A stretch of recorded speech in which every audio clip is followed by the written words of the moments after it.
ذرا تصور کریں گرمیوں کی ایک سنہری صبح، پرندے چہچہا رہے ہیں اور قدرت اپنے کام میں مصروف ہے، اور اسی دوران ایک ننھی سی شہد کی مکھی اپنے چھتے سے نکلتی ہے۔ اس کا گھر ایک پرانے درخت کے تنے میں ہے اور اس گھر کی دیواریں خالص موم سے بنی ہیں۔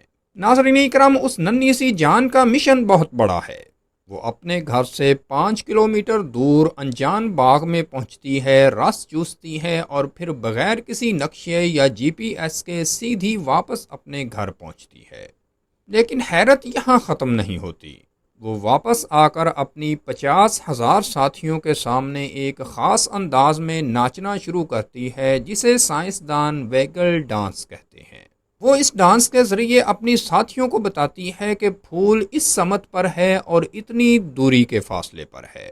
مگر سوال یہ ہے کہ اس ننھی سی مخلوق کو یہ پیچیدہ ریاضی اور راستہ تلاش کرنے کا فن کس نے سکھایا؟ اس کا جواب ہمیں 1400 سال پہلے دی گئی ایک عظیم کتاب میں ملتا ہے، سورۃ النحل، یعنی شہد کی مکھی کی سورت۔ اس سورت کی آیت نمبر 59 میں اللہ فرماتا ہے، اور آپ کے رب نے شہد کی مکھی کے دل میں یہ بات ڈال دی کہ پہاڑوں، درختوں اور لوہوں کی چھتوں پر اپنے گھر بناؤ، پھر ہر پھل کا رس چوسو اور اپنے رب کے بتائے ہوئے آسان راستوں پر چلتی رہو۔ معزز ناظرین، یہاں اس آیت میں اللہ نے شہد کی مکھی کے 3 بڑے معجزات کا ذکر کیا ہے۔ پہلا معجزہ اس کی انجینئرنگ ہے۔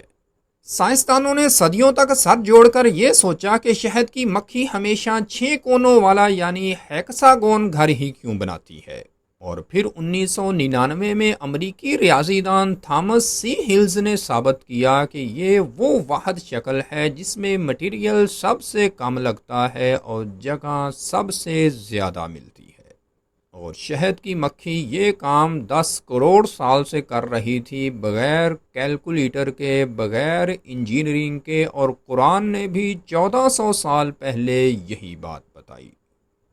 کیونکہ سورۃ الاعراف کی آیت نمبر 31 میں آتا ہے کہ اللہ فضول خرچی کو پسند نہیں کرتا، اس لیے اس نے اپنی اس ننھی انجینئر کو بھی بہترین ڈیزائن وحی کے ذریعے سکھا دیا۔ دوسرا معجزہ راستہ تلاش کرنا۔ ناظرین کرام، 1973 میں جب 3 سائنسدانوں کارل فون فرچ، کونراڈ لورینز اور نیکولاس ٹمبرگن کو اس تحقیق پر نوبل پرائز ملا تو دنیا دنگ رہ گئی جب یہ پتہ چلا کہ شہد کی مکھی کے پاس 2 قدرتی کمپاس ہیں۔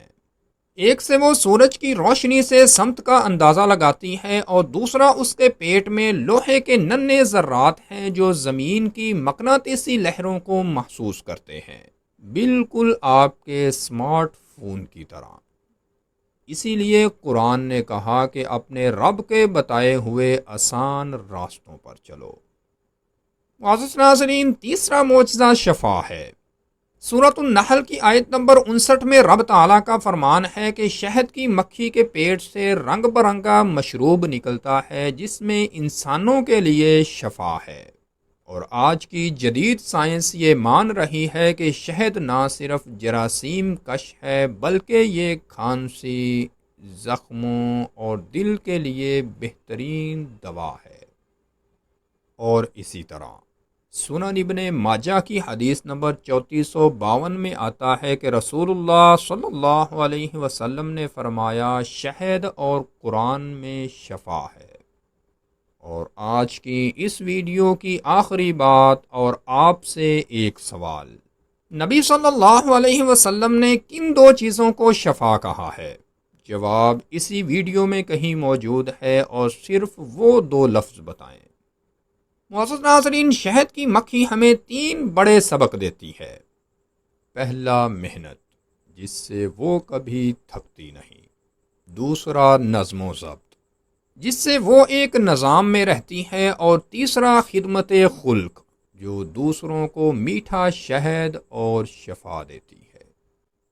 تو ناظرین کرام، یہ تھی آج کی ویڈیو، اور اگر آپ 2050 میں حج، جمرات اور نماز کے مستقبل کے متعلق یہ ویڈیو دیکھنا چاہتے ہیں تو اوپر آئی کے بٹن پر کلک کر کے دیکھ سکتے ہیں۔ السلام علیکم ورحمۃ اللہ وبرکاتہ.